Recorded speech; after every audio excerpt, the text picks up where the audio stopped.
Imagine a seemingly local political contest, a Senate race in one state.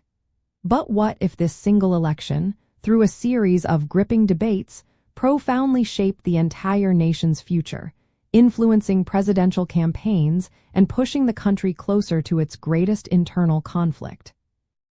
The 1858 Illinois Senate race was critically important because it catapulted Abraham Lincoln onto the national political stage, sharply defined the national debate over slavery's expansion, and exposed the deep divisions within the Democratic Party.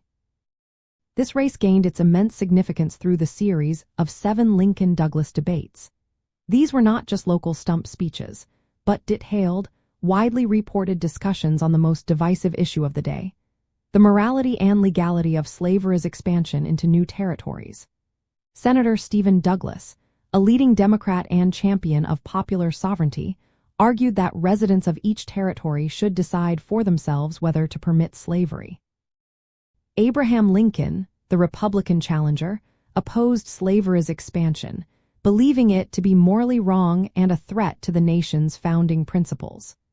Their direct confrontation forced a clearer articulation of both sides, making it impossible for the nation to ignore the fundamental disagreements. For the listener, understanding this race means recognizing how seemingly local events can have massive national ripple effects.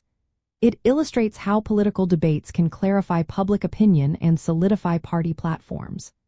The strategic questions Lincoln posed to Douglas during these debates, particularly concerning the Dred Scott decision, cornered Douglas, forcing him to articulate the Freeport Doctrine.